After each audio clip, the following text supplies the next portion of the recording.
Welcome to Coffee and Contemplation. I'm Robin. I'm Jenna. And today we are discussing Stranger Things Season 4, Volume 2, Chapters 8 and 9. I don't have nearly as much of a structure for this that I did for Volume 1, so this will be a little more all over the place. But I figured let's start the way we started with Volume 1 and just talk about how we watched, general overall reactions to Volume 2, but also to Season 4 as a whole. How it all fits together. It was me and my husband that watched it together, and we both enjoyed it. We both had a good time. It was overall net positive, a lot like watching part 1 in that way. Like there were so many things that came up where I was like, why are they doing this? Why are they focusing on this? Why are they making this choice? But yet I still really enjoyed it. I still had a good time watching it, even with all the horrible things that had happened to everybody. I watched it with Heidi and also with our friend Renee. I think I really felt the separation between Volume 1 and Volume 2. I thought a lot about what you said back like early on in I don't think I actually left it in our reactions episode, but you had said that you thought it would have been better if they'd staggered the release and they had done a week to week release. And I found myself thinking about that almost immediately. And I stand by that too. I still think that we should have had a staggered release even after seeing the entire season. I think that would have been way more fun to talk about every week. I don't know. I think that would have been better for us. Season 4 was, to me, in one word, divisive. If you go online and read people's perspectives on literally anything aspect of it, it's so divisive. And I think this is one of those too. And everybody's just way different opinions on all spectrums. There are some things that seem to be pretty unanimous. And obviously, as we go along here and get into specifics, we'll definitely be talking about some of those things, I'm sure. Even and especially with Chapter 9, Eleven's in the gym and she's facing off with Vecna. And I went, this feels like the final boss fight. I was thinking that Renee reached over and wiggled the mouse because we were watching it on a projector from her computer. And it was because she was having the same question, like, how much time do we have left? And we were almost exactly halfway through. Knowing they wanted to release it in theaters, it kind of makes me go, okay, that's why the finale is that long, because they wanted it to be like a feature film experience. I'm wondering if we're going to get that in the series finale. Well, and the only reason that they didn't get it into cinemas was the same exact reason that they didn't release it with the rest, was because the finale's visual effects were not ready. Mm-hmm. Like they were really working right up to the minute. This is actually part of a larger conversation I just started seeing on Twitter very recently about how VFX artists are not unionized. People are saying like Marvel is really bad about, they'll demand a whole bunch of crap and be like, all right, have it for us in 3 weeks. And then, they'll want fixes turned around in a week or so. And it's just been like really hard for them. That's so insane. I wonder. Yeah. Considering how much of filmmaking is visual effects now, so much of that finale is in the Upside Down. So, but all of that said, it does feel very separate from Volume 1. And I will continue to say that I enjoyed Volume 1 a lot more. Part of that is simply because Volume 1 doesn't have the deaths. It isn't as much of a downer. How I felt initially and for a while, and I still feel this way a little bit, is that I felt like Volume 1 was building towards things that we didn't get payoff for, which was a Season 3 problem. Like when it first ended, I remember thinking, I'm not sure this is the same show that I fell in love with. It's not what I came for, but it's not what it's certainly not what I stayed for. That's not necessarily a bad thing, but it's making me wonder, like, are we really in kind of a different show? Did that split between seasons 2 and 3? Was that a shift that the Duffers, that Sean Levy, that they made as storytellers? That's a question I think I'm going to be continuing to wrestle with. I think that the way that they wrote and conceptualized the season felt very similar, actually, to Season 3. Okay. Weirdly, even though the tones are so different, it felt like they handled it with the same amount of care in both seasons to me. Yeah, that whole thing where the lore, they say they wrote out all the lore sometime during Season 1. Like it doesn't feel that, like that's kind of what I mean. In that sense, Season 3 and 4 feel similar to me. Mm-hmm. Well, let's talk about our positives, the things that we liked. Yeah, that's a good idea. What was like your favorite part of part 2? This is probably going to be a bit of a surprise, but Dimitri. I mean, this is kind of across the board, but I think the biggest surprise for me in the positive sense was that scene between Yuri and Dimitri, the change of heart on Yuri's part, because I even said very early on in chapter 8 to Heidi and Renee, I was like, I know we're not supposed to like Yuri, but he's so annoying. Like, it's actually interfering with me being able to like go along with what's happening. So I was really surprised that I bought his turn. And because I totally did. And I actually ended up being like, once Dimitri kind of like introduces, and for anybody who doesn't know, I'm referring to Enzo, but I'm calling him by his actual name. And seriously, like, also shout out to Tom Wastia, who plays Dimitri, because everyone's been talking about Joseph Quinn as Eddie for obvious reasons. But I really do think that Tom Wastia really deserves a shout out, because the role of Dimitri is a much quieter, understated performance and character, but really, I like, just bravo. Like, we probably won't see him in season 5, but I would really love it if we did, and provided that he lives.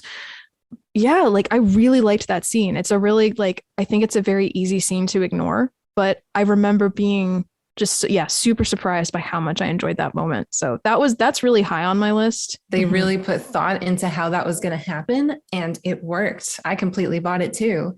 And the fact that it happened with Yuri, such an obnoxious character, I really like that scene too. Yeah. Obnoxious, that's the word. Elle's takedown of the helicopter.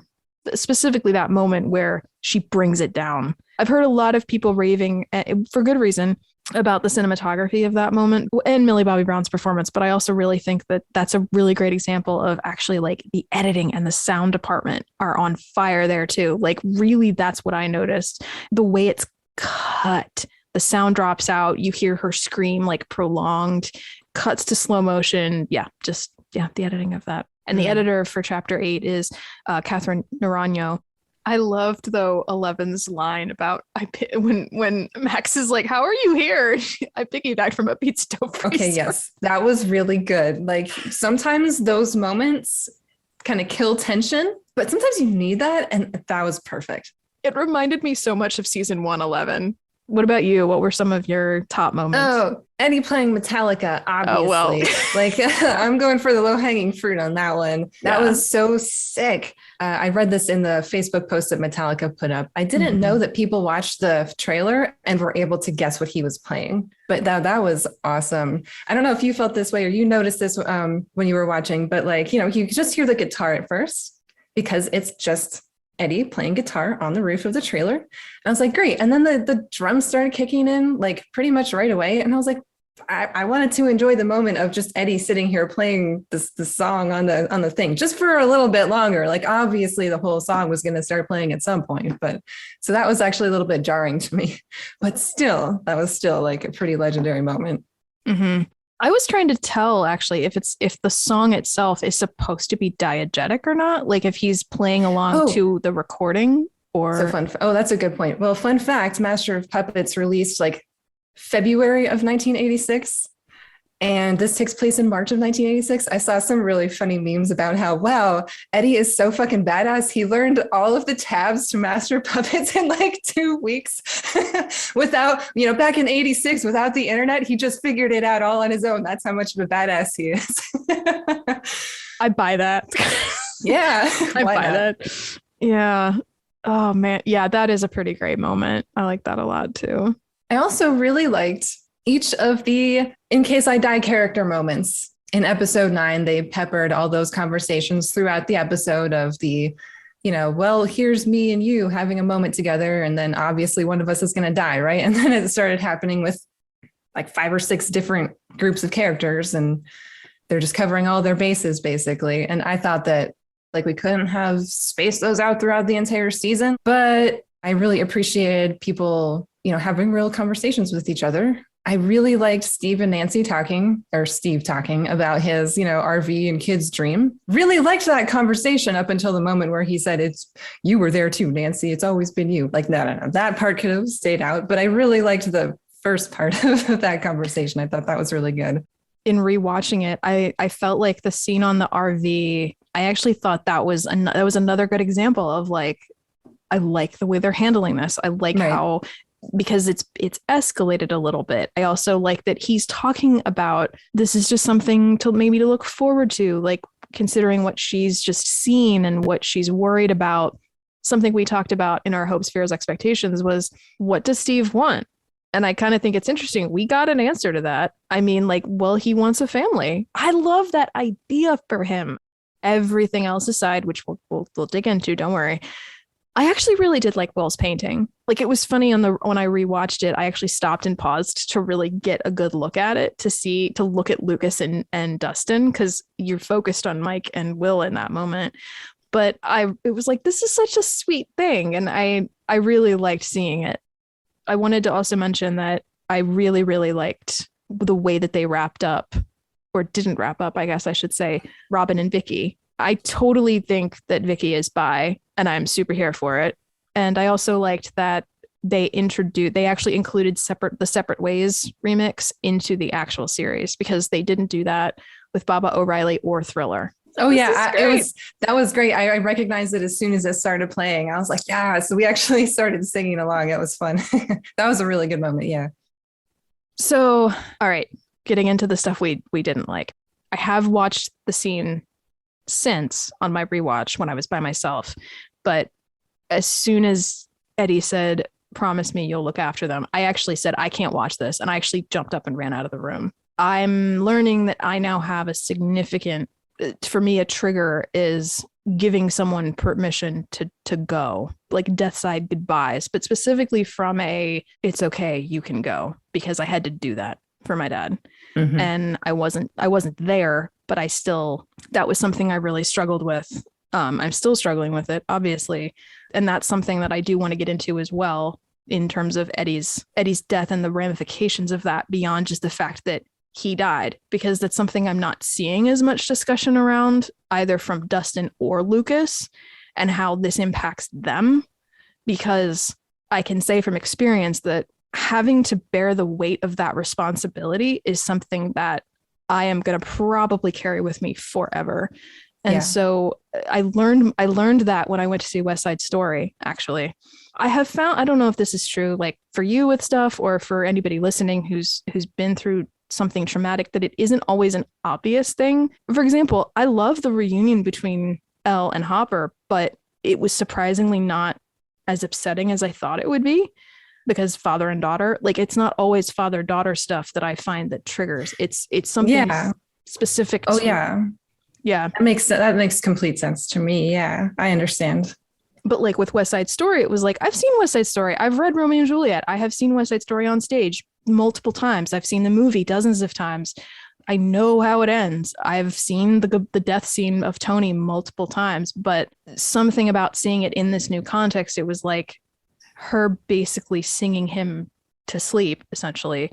I was not okay after that. And so I didn't want to risk that. And so as soon as Eddie said that to Dustin, I was like, no, I can't. I don't want to risk this becoming an issue. So no, it ended up not being as triggering as I expected it to be.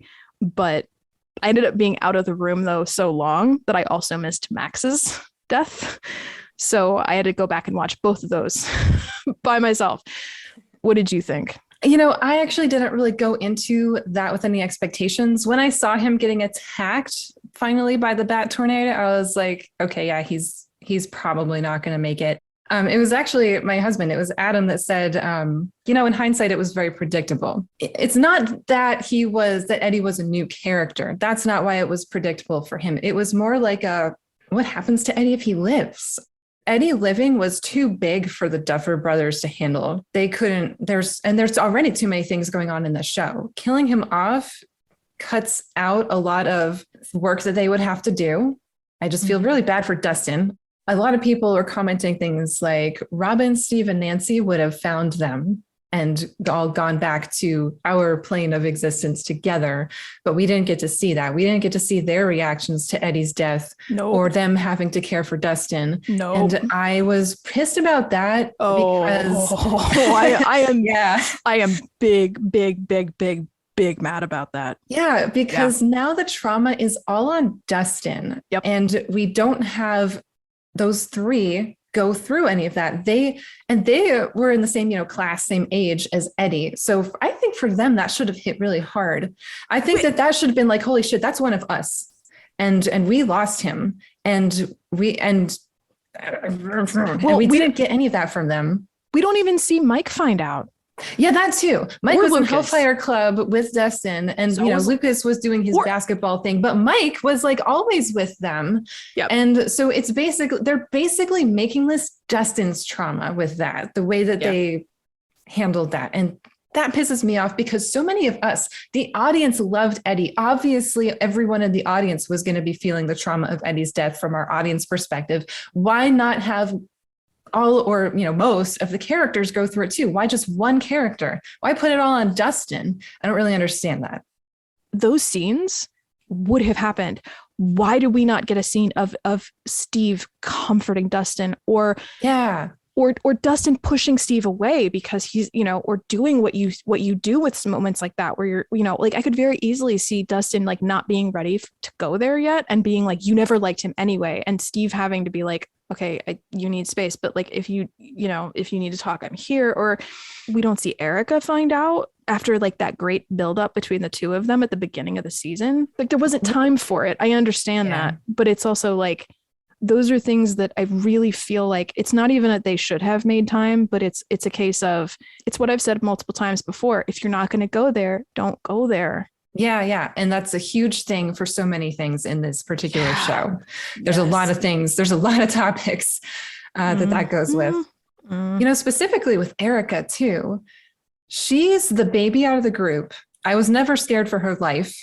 She did get tackled to the ground and threatened, but I was was uncomfortable. That was very uncomfortable. And we can talk about all that stuff a little bit. But as much as I love her, she really is and has been the sassy Black girl trope this whole time. And a really great way to break that up would be to have her react to a character's death, to actually go through all the steps of grief, of realizing that this is real, that she can be vulnerable like that. That's actually, I feel like that would be such an easy thing to do. And they didn't even go there, Well, we almost got it with Max, but because she sees Max, she sees That's Lucas, true. Run, get help, So we see like her eyes all big, but yeah, you're right. I actually was saying, I think we see more, I think we get more screen time with Erica in season 3.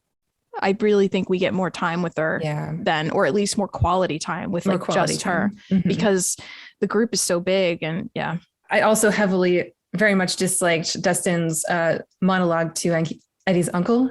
Dustin says Eddie was a hero to this town that never cared about him. And maybe that part is true, sure, but it assumes a lot of things about Eddie that are not true. Why would anyone think Eddie's a coward? He's been living his life out loud in the 80s as a weirdo, as a freak. And, he hasn't been apologizing for it. That's not cowardice.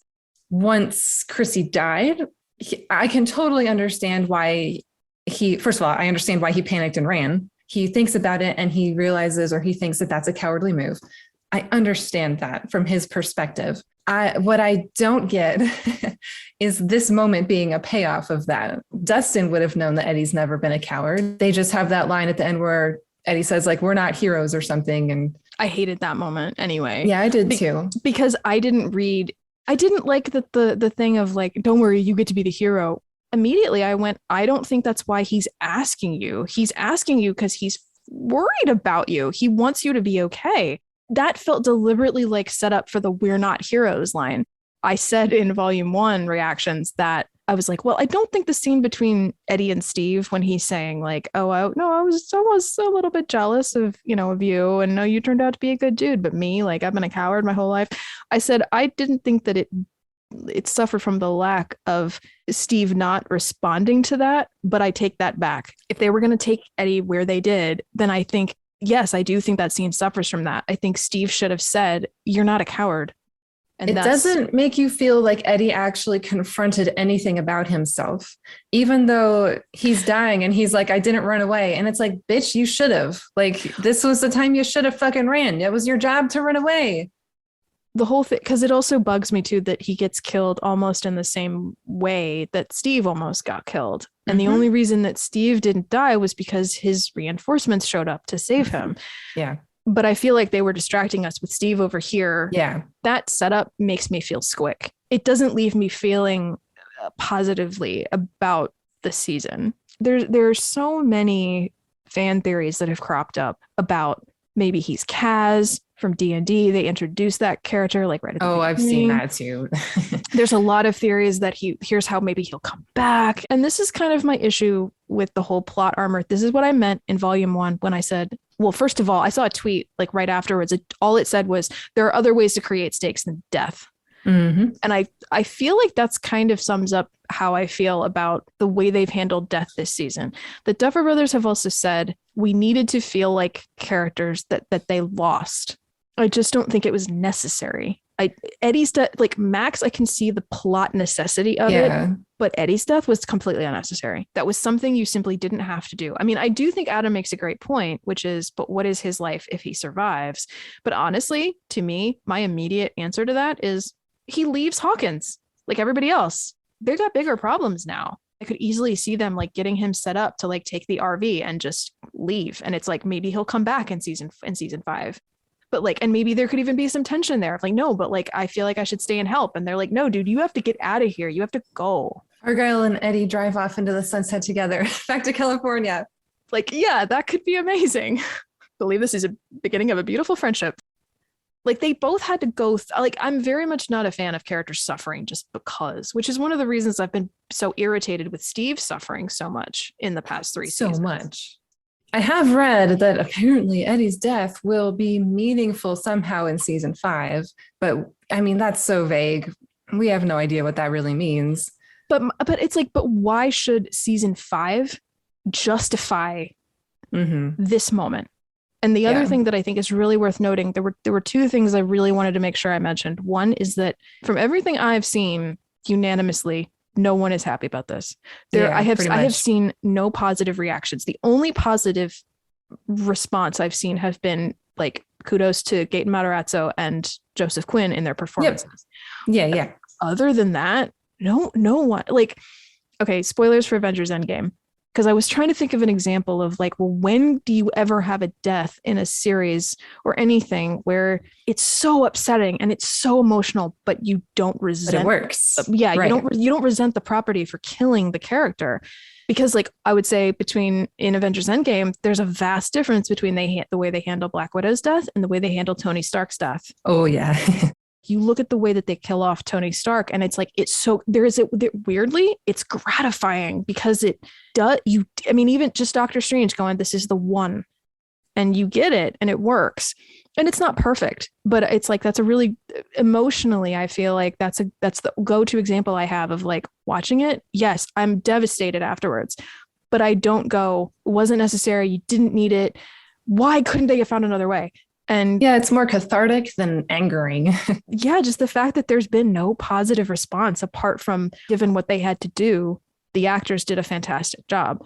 The other thing is that I think the article that I sent you was from Nerdist, and it's called "The Stranger Things 4 Death Isn't Noble or Necessary," and it's written by Rhoda Rusak, and I'm not even going to quote anything from it. I'm just going to say that it so perfectly articulates, I think, how you and I both feel about it and how a lot of people feel. I've seen a lot of people retweeting this article because it really did. It nailed it.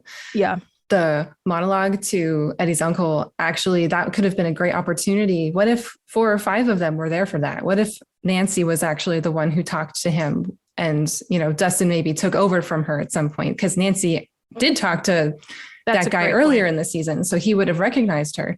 What if Steve, Nancy, Mike, and Dustin, and maybe even Lucas, were all there?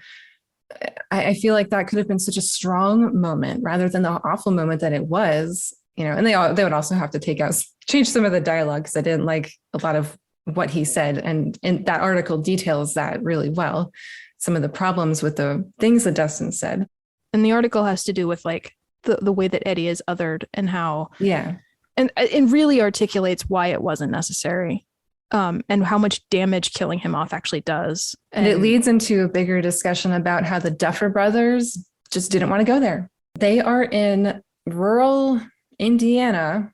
That is an area where there are lots of sundown towns, but we don't want to talk about the relationship between police and, the people that they arrest and again, the whole thing about being othered, the relationship between freaks like Eddie and Towns like that. We don't actually want to talk about that too much. We'll have it come up. We'll have a meeting where people get mad and Jason riles them all up, and but that's it's only, the stakes are only ever personal. They're never systemic.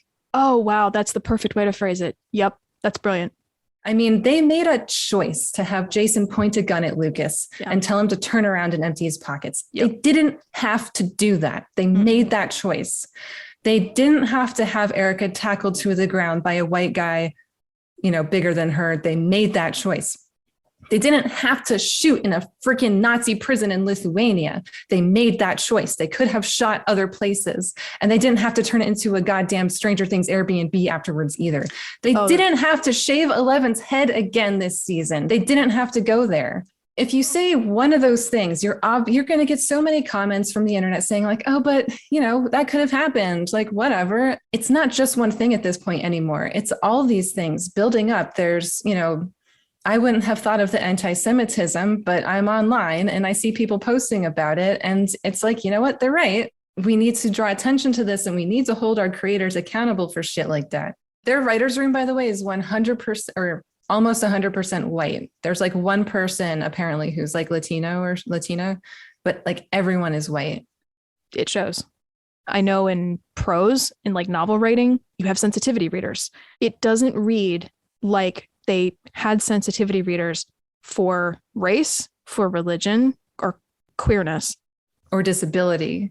Yeah. There's a lot of people talking about Max and the state that she's in right now. Apparently, that comes off very ableist. Yeah. They're like, well, she's blind now. She's got broken arms and legs. She's whatever. We just kill her off. Who cares? And it's like, she literally, one of the last things she said to Lucas was, I'm not ready to die. And you're just going to write her off like that. People go through bullshit all the time and their lives are still, worth living.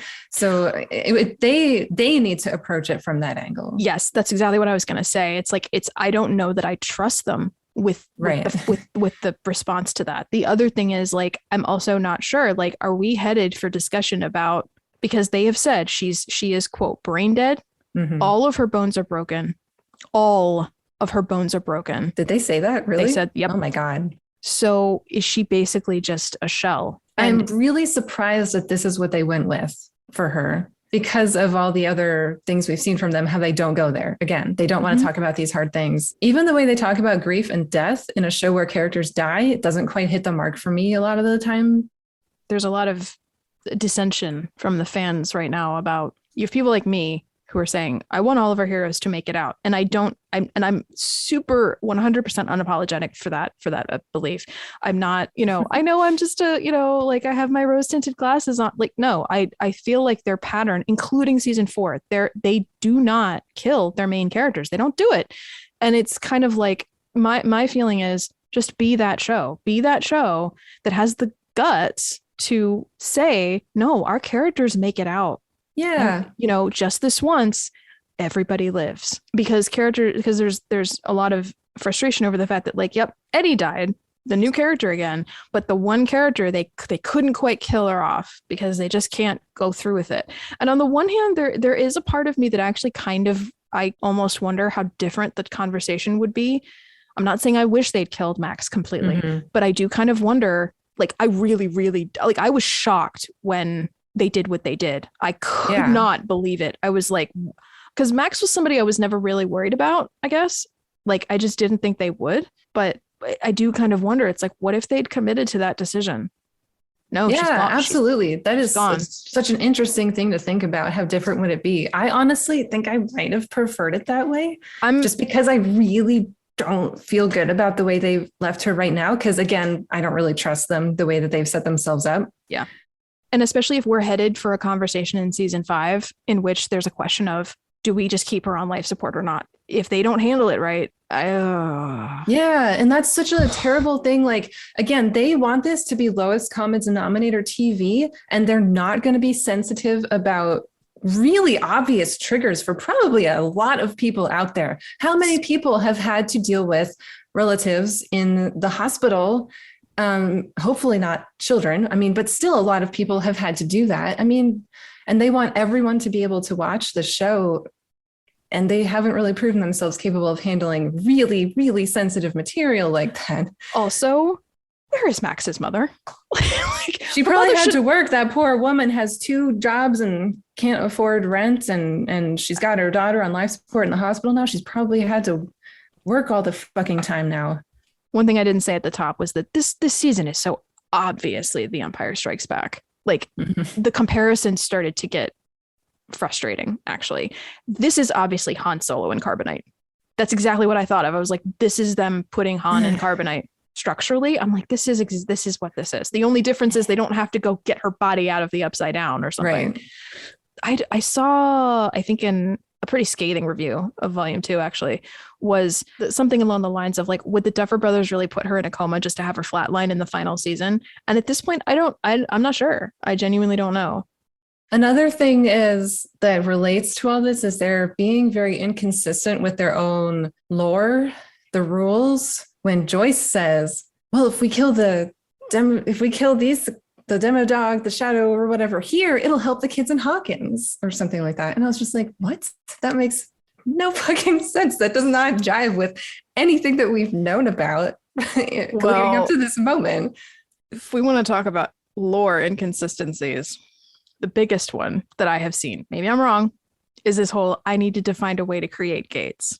Oh, yeah, no. That's They were popping up all over Hawkins in season 1. Nancy crawls in and out of one. There's the one in Hawkins Middle School. It's the same one that the Demogorgon shows up from, that shows up and, as we thought, killed Brenner. Like, I mean, I remember Heidi and I talking about that. Like, does the Demogorgon have the power to open and close gates? Because, yeah, Nancy crawls in, she sees the Demogorgon, and then she manages to get back out. And then Jonathan watches it close. So yeah, I remember. Yeah, it just feels like one of those things where, they need it to be true for the sake of the plot and moving the plot along. And they don't do the work of actually making it true. They just have the characters say it. Well, unless the idea is that because there were 2 deaths in that space. But the Demogorgon was what killed the deer. Because I was going to say there's the deer that Jonathan and Nancy find, but the deer was killed by the Demogorgon, presumably. Yes. So that the Demogorgon had to get anyway. It's the whole thing. It's so arbitrary. The clock always chimes 4 times. There's 4 gates. When the 4 gates are open, like all of that was so like these guys are just making this up as they go along. This is not.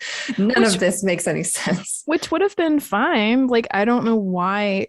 I like the idea of it that Vecna was there all along. But I like, yeah, on the one hand, I'm very like, I kind of like the simplicity of it. It was just Vecna. I love that his nickname now is VH1, Vecna Henry 1. I love that. That's good. I kind of love that simplicity. It's like, it was just him. It's not any more complicated than that. At the same time, it's kind of like weirdly, I don't know. I do like the fact that he was a human person. Yeah. I think that's a cool thing to do in a villain, especially in a show like this with supernatural stuff happening. I think that's cool. And it gives the villain this whole other kind of complicated side to them. I did not like anything about their final confrontation. Elle was trying to tell him that Dr. Brenner was the monster, not you. And I'm pretty sure everyone watching was like, what the fuck are you talking about? Like, yeah. Dr. Brenner wasn't great, but this guy he a murdered, fucking problem. He murdered a room full of children. Like, that's like the bare minimum he did that. Brenner didn't make him do that. No. And he was killing people before he ever met Dr. Brenner. And he was exhibiting all these signs of being a psychopath as a child. And here's another thing that they would have to handle with care. People with mental illness. You know, he is a psychopath, and people that are psychopaths can be dangerous, but people with mental illness, by and large, are usually victims of crimes, not perpetrators. The way they handle this has to be done with sensitivity. And calling humans monsters in any context is a very interesting thing to do for a TV show. And, you know, having Elle wonder if she's the monster, that's a very interesting internal journey to go on. But if you're going to talk about things like trauma, psychosis, psychopathy, you're going to have to get more friggin' sensitivity readers on board here, because that is a loaded topic. And again, Elle, she's got mental problems. Okay. Like, she's traumatized and she's got other things going on. But we don't want to go there. We don't want to send her to therapy. We don't want to talk about the issues. It's another thing where they don't want to go there. I think I even said, like, kind of as a joke, but kind of serious, like when they first they first bring her back out at the beginning of chapter 8 and she sits up. I'm pretty sure I said, can we get this girl some therapy? Like, my God. Like, come on. Episode 8 was called Papa, isn't it? Or what was the title? It's Papa. Yep, Papa. So obviously that was supposed to be about Elle and about her relationship with Dr. Brenner. And they dragged that episode out. They dragged all that conflict out, and it ultimately meant nothing and went nowhere. Like, Elle thought that killing Dr. Brenner off, that was, or maybe to us, that was supposed to symbolize part of her past dying and her putting part of that past behind her or something. But I didn't feel that way just watching it, you know. They tried to make that pay off at the very end where she tells one, you know, Papa's dead, but that didn't mean anything to him. You know, it meant nothing. There were a lot of circuitous dialogue too. exchanges. We kind of did a lot of wheel spinning. Mm-hmm. His death was a little anticlimactic. It just dragged kind of, you know. It did. It really did. They really dragged that one out specifically. They dragged out episode 8. I remember loving the way it started. Nancy in her vision, because Vecna still got her.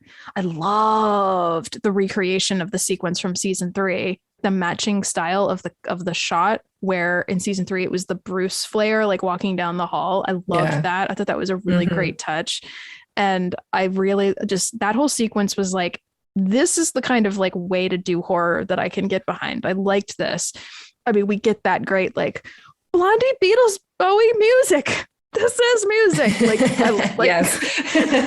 That was great. That was so good. Yeah. And them formulating the plan and them stealing the art. Although I do think it was really funny that Eddie is like, do you have a mask or something? But then he's running around the trailer park with the Hellfire Club shirt on.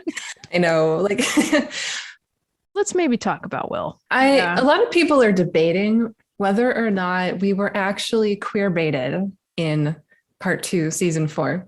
And I would argue, yes, because the Duffer Brothers specifically said there was going to be more about Will's sexuality in the show. They actually said it was something that would come up, and then it didn't come up. That's literally the definition of baiting. I think it's very possible that in their mind, they think that it did. And that's why. I'm here to tell them that they didn't. That it didn't. And that's, to me, that's a really small example of like why sensitivity readers are so important. Yes. Because, and I can't speak for, like, I'm certainly not gay, so I can't speak for that experience, but I can say, I mean, from my own queer experience, I did question my sexuality a lot. But in that questioning, which was something you said, like, maybe we should see more of that journey. Like, is he questioning? Because he's only supposed to be 14. And I saw someone mention that. And I was like, that's a really good point. To be that certain at 14, some people are, but some people aren't. If we are going off the assumption that Will is in love with Mike, I do think that I'm inferring that there is also the secondary level of like, even if if this love is not reciprocated, there is still that level of like, but what if you just flat out do not accept me? Which I feel like canonically, Mike has demonstrated. Will has, I think, every reason to believe that Mike would, if Mike knew he was queer, didn't even know that he was in love with him, there's still that fear of like, but I could lose you forever, which is what I liked that. I actually liked the scene in the van because I felt like we saw a lot of that. And maybe that wasn't intentional, but I'm taking that away from that interaction because I think that felt very authentic to me. And I saw some things that said like, there isn't time for him to come out in the show. There's too much going on.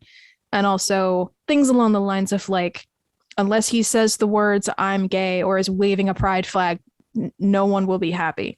And here's my answer to that is Robin. That scene between Steve and Robin in season 3 is one of the best scenes in the entire series. And as Heidi pointed out in our episode, she never says, I am a lesbian. She never says, I like girls. And Steve never says, that's okay. I accept you. Don't worry. Curie said that was particularly unusual and how he really appreciated, they both did, like having the chance to really like sink their teeth into it and let that scene evolve and really hone in on it. And what I don't understand, I'm not saying like, oh, I would trade that scene for a better scene between Will and Jonathan. Far from it. I love that scene, but I talked about how that scene changed my life. But We had time for it with Steve and Robin. We have time for it with Will and Jonathan. Also, the season itself makes the time. It carves out that moment in the episode. So that scene is set up like an acceptance scene, like a coming out and an acceptance. And as far as like, it's subliminal, Jonathan is saying, I accept you. Because I've heard a lot of that argument too. Like, it's implied that that's what he's saying. And I could see how someone could even say, like, based on what I just said about how Robin never says, I am a lesbian, and Steve never says, it's okay, I accept you anyway. I think the difference, Steve says what he says after he's taken a second for it to register. Robin does come out. She tells him. And I think even between Will and Jonathan, again, this is my experience. I can't say this for every queer person, but I know that for me, I believe that you believe that. But what if? What I would have liked to have seen was that sense of Will saying, even if it was something simple, like Jonathan was in the middle of saying, like, it's okay, I'm here, I accept you, all that stuff that he's saying, and that Will interjects to say, but what if? And he says, even then. Even something simple like that, because he'll say, but you know what I mean? Like some textual, to me, what matters is the even under those circumstances, or something along the lines of like, I'm here when you're ready. Because I also know that I have seen some people saying that like, but the fact that he's making room for him to eventually come out is important. And I do see that, but I also feel like it could have been better. I did at least appreciate that they had that scene. But like I said, I like all of the character relationship moments that we got. That one is certainly no exception. Yeah. Like in the scene in the van, I do like it, but I really think that that moment would have been stronger. I'll put it that way. If the season had begun and Will was the one tuning out Mike, like kind of like what you had said actually in season 3, when you had said like, how does Will come back from that exchange? I think that could have been interesting. Like, I think it would have made the season a lot stronger if Will was starting to get a new group of friends and groups of friends of people that maybe only like 1 or 2 people, like maybe you only need like a Dustin and a Lucas. And that's also what's causing Elle to feel a little alienated. And then Mike shows up and he's like, hey, don't you have time for me? Like, and he's like, no, not really. You're absolutely right. This could have gone the other way. They did with Lucas maybe what they should have done with Will. And like, yeah, that's an interesting way to look at it. I really like Lucas's arc. I think it's pretty cool that I've seen people complaining about the racism in this show, and they bring up the fact that Lucas doesn't get any, character moments or arc. And it's like, okay, no. Lucas has arguably one of the best arcs of season 4. Like, he actually goes through like crisis of conscience, and he has to decide who he's loyal to and all that. And I think that was really great. But yeah, no, Will, they haven't known what to do with him for 3 seasons now. What if Will Byers was a theater kid? That would have been amazing. Well, but he is an artist. And I feel like, true. Like, I don't know. I just think that naturally would have been a better place to start. I just finished a video game called Hellblade. This is a game that came out in 2017. It's about a young woman who lives in like the Celtic Middle Ages kind of times. She suffers from severe psychosis and she has hallucinations. The whole plot of the game is that you are going into hell to retrieve the soul of your lover from the gods of the Northmen. The character, her name is Senua. Senua deals with such insane trauma. She had to watch her mother get burned at the stake by her father when she was 5 years old. Her father treated her like shit her whole life. She was isolated.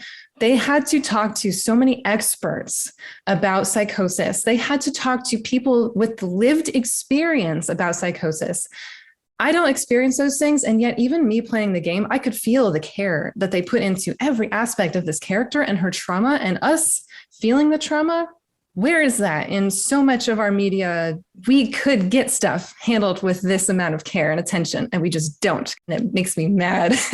And that's what I'm feeling about Stranger Things right now. Yeah. All of their best stuff has been when they've dealt with something that feels grounded.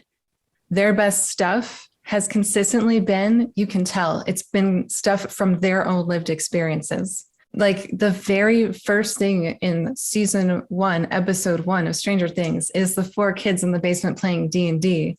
I would agree with that, with the addendum that, or it's stuff that they let their actors generate organically themselves.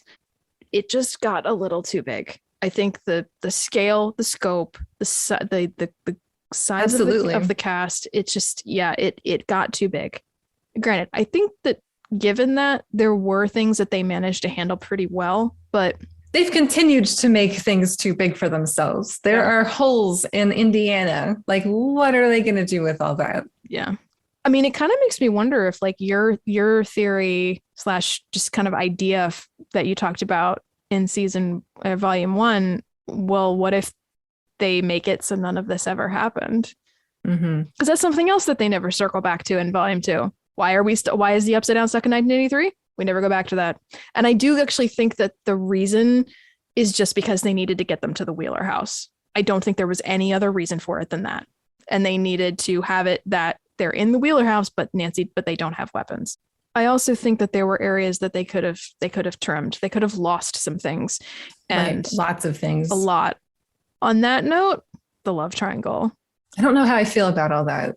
What I keep circling back to is just feeling disappointed with the love triangle as a whole. I felt like there was so much growth on everyone's part in volume 1 that got really shortchanged with the romance. And I adored the monologue about crawling forward. I thought that was great up until he says, "And you're there," because that monologue is fantastic. His growth and moving forward, and I can change, and then making it's not even just like, "And you're there." It's also like, well, maybe we would have made it. Like you needed that time apart. And I like, there's a way to say that without saying that. It just felt like there was so much progression undone with just a few lines. And frankly, it puts way too much on Nancy in that moment. Yeah. It's so unfortunate because I really was on board. Yeah. Instead of saying, "And you were there," it was you. It could be you, maybe, but it's not just, it's you, Nancy. But again, that really puts a lot on her in that moment too, like you said. More than ever, I found myself like doubling back and agreeing with the side of the fandom that's been like, this moment robs Nancy of the chance to be her own person on this journey. And honestly, the same for Steve. What if Steve had asked Nancy at some point in that conversation, like, "What, doesn't that sound good to you?" or something like that? Like, "What do you see yourself doing?" or something, "Where do you see yourself in 5 years?" or something like. But what if he had brought that to her and heard her side of the things? What would she have said? Like, "Oh, I don't know. I haven't really thought about it, I guess," or I don't know. But that still would have been interesting to hear the back and forth instead of just a monologue, I think. Also, remember, she's still in high school. Yeah. She hasn't graduated high school yet.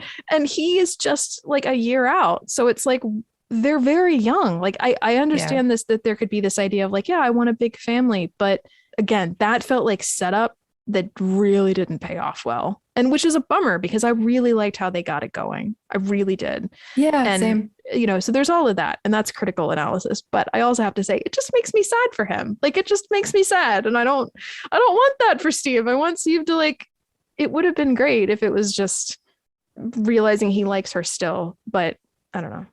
Yeah, Jonathan, his behavior was kind of, it does make you wonder where they're going with that. Yeah, I don't know. The only thing I will reiterate, I don't blame Carrie for that. That is strictly a writing thing. And I think he handled that as best as he possibly could have. I think he actually did the scenes really, really well. I love the line about like 6 kids because I actually thought the same thing. And then he's like, "Well, I can't imagine where I've gotten the practice." And I thought that was actually really cute. I really liked that. That was adorable. But I also noticed the second time watching it, the song that's playing, "Fire and Rain" by James Taylor, I noticed it immediately because I love that song anyway. But on rewatch, I actually thought knowing where it ends and knowing where they're going with that relationship, in spite of not liking that end point, I actually think it's a really beautiful use of the music because I always thought that I'd see you again. Now it's about death. So I think maybe that was supposed to be like a red herring, but still could apply. Normally, I love the way they handle music in the show. I mean, I was also ready to say like 100% across the board, probably the best thing about the show is the music and the use of their needle drops. But tripped at the finish line with that one because the use of the song of Moby's "When It's Cold, I'd Like to Die" during Eddie and then Max's death, both of those deaths, that was really upsetting for me. That is the song they used in season 1 when they found Will. So even if that song plays well independently for those moments, which I will actually admit that it does. But it's kind of like we joked, no, I didn't joke, but to a lesser extent, we talked about in season 3 about how I didn't like the way that they reutilized the you don't mess around with Jim, and how in season 2 it had a very different meaning, and then using it again, it like made it weird. Same thing here, but like so much worse. That moment at the end of season 1, it's this moment of it's heartbreaking, but it's a win, it's a victory. It's there, they find Will and he's okay. And then I didn't catch that. Yeah. And in a way I understand what they're doing. They're saying like, yeah, you won before, but you're losing now. But I don't even know if I have like scholarly way to articulate it, but I didn't like it. I really didn't like it. It felt inappropriate. Yeah. Also, to circle back to the racism talk, I saw somebody post like, by the way, have you noticed how they've only chosen pop songs from the 80s by white artists, considering how many Black artists were huge back then? We were talking about Jason's death too. It was kind of funny. We were watching for the first time and the rift or whatever started opening up and Lucas like starts dragging Max away. I said out loud, wasn't Jason like laying on the floor somewhere in there? And then like 1 second later, I see him get like melted. And I was just like, holy shit, they really just did that to him? What the fuck? I missed it. Yeah, in retrospect, I didn't find his death satisfying. Adam actually said, I wanted to see that guy accidentally kill himself or something. What he said was he wanted Jason to engineer his own downfall. I actually have to say, I really like the way that sequence is orchestrated, just in terms of the plot beats, because everything else aside, the fact that Lucas is like, I can't wake her up. I can't, because the plan is in motion now. Then the end of the sequence, the fact that it's like the Walkman gets stepped on. I mean, I actually even liked the all hope is lost moment when Elle is pinned, and until like, I was like, wow, are they really about to kill everybody? I actually bought it for a second. I actually bought that for a second too. And I thought that would have maybe been really interesting way to go with it, because that would have played into my whole rewinding everything theory. Not that I particularly like that theory. I just, feel like it's a possibility. The thing though about the all hope is lost moment though, is that I think that kind of speaks to what to circle back to this idea of plot armor and death and stakes and whatnot. I kind of feel like the fact that I bought it, again, I kind of feel like you didn't then need to go through with it because the threat was real. They almost all did die. They almost failed. So I don't mind it conceptually, but the fact that they had to take it, that it was so dark, Lucas has to sit with that Max died essentially in his arms. That is at 14, like, And one of the biggest themes in season 1 was community, going through things as a community and relationships between people. And then here, all of a sudden, they're having people go through collective trauma, but only as individuals.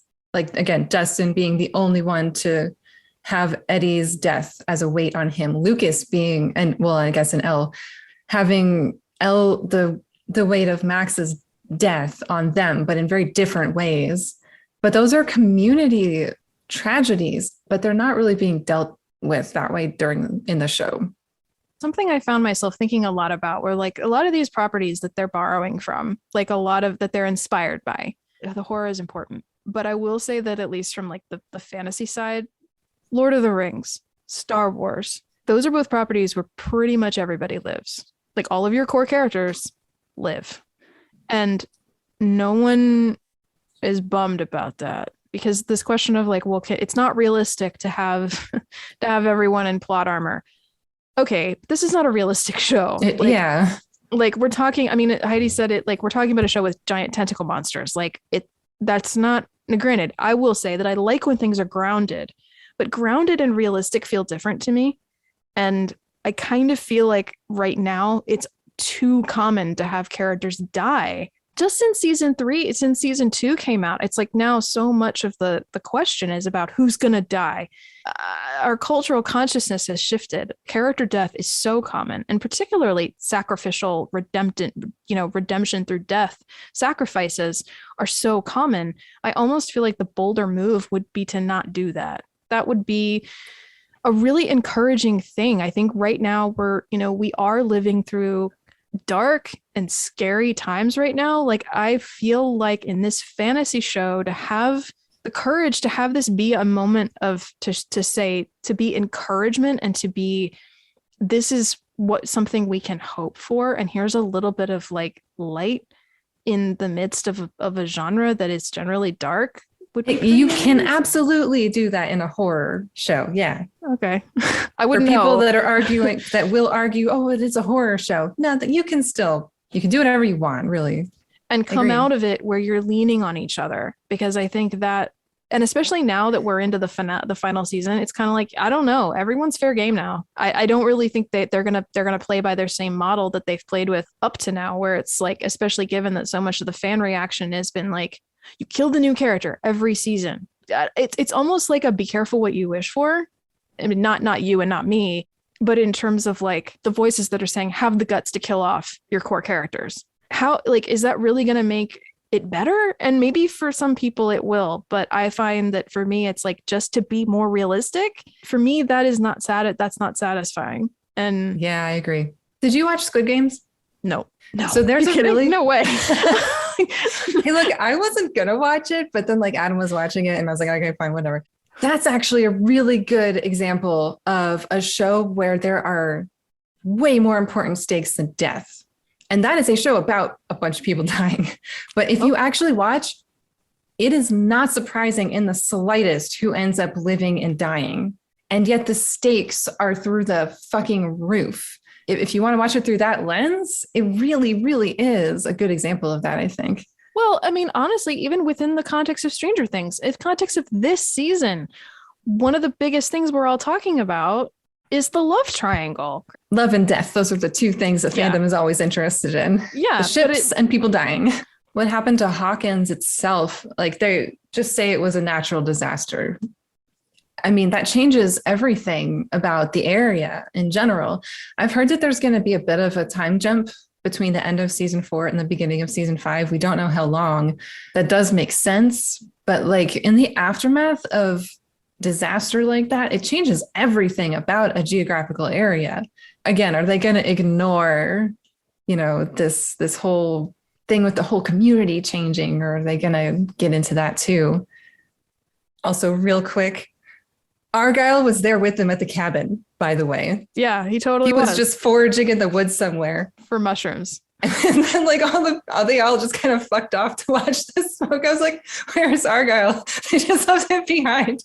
And they didn't want him in their final shot because he's not a serious character or something. His presence and his silly long hair or something would have ruined, like, what the fuck? He's part of this too, damn it. Yeah, that's true. I didn't like at the end where Vecna had her kind of strung up. There's kind of a trope in anime. Well, there's so many tropes in animes that I hate. One of them is the young female character held captive by the gross older villain and rendered helpless and tied up in almost the exact same way. Taking the power away and really relishing that moment is icky, and I don't like it. And I don't like that I was so forcibly reminded of those moments. It was very jarring. It was like, we're going to do this trope. I don't know what I wish they would have done differently, but not that. I think I would have liked it to have been a little bit closer of a fight. Owens is willing to work with her. Brenner's like, you're not ready to face him. I don't mind that concept, but what I wish is that it wasn't quite so obviously Luke and Vader. What I think would have made that sequence a lot stronger is if it had been shorter, for one thing. And it hadn't been quite so like 11 doesn't, the only reason that Elle even gets the hit in that she gets is because of element of surprise. Because I remember like when Vecna like shoots up, Elle is essentially announcing her presence. We cheered. We were like, yeah, like get him out, and it was like where that energy just goes away. Let 11 have a moment where like they actually fight. It isn't just a moment of surprise and then KO. So it really does. It's funny because I find myself, when I think about season 4 as a whole, there was a lot about it I really liked. And it's why I'm so disappointed in the last two. All right. Those are all of my notes. For everything that we talk about and everything we complain about, it is a net positive. It still is enjoyable to watch. And I totally understand anybody that doesn't feel that way. People are divided on the show, and there's so much division in the fandom. But I think that probably, I don't know, I'm feeling divided just within myself about it. So anybody that feels that way, I would really relate to that. I think I'm at the point where, in a way, I almost consider them two separate seasons. Like, it almost feels like we got season 4 and then we got season 4.5. And I know it might feel differently if when I do the full breakdown, maybe watching it straight through will feel differently. I don't know. This last season was a whole entire mess, like capitalized whole mess. And it's so funny to feel so differently than I did with season 3. I don't want to say that it makes me feel better about season 3 exactly, but it's a very different takeaway. I want to know what they're going to do with it. I'm curious. Wow. We'll see what they ride. do. Yeah. Oh my gosh. Yeah. So, all right. Well, then that's going to conclude our contemplation on season 4, volume 2. I don't know what my schedule is going to be for releasing breakdown episodes, but they are coming. I am committed to doing that. But until then, in the meantime, if you've got comments, questions, thoughts, you can join the conversation. We're on Instagram as Coffee and Contemplation Pod, and TikTok and Twitter as @CoffeeandHawkins. Like, share, subscribe wherever you get your podcasts, and consider leaving us a review. Thanks for listening. Over and out.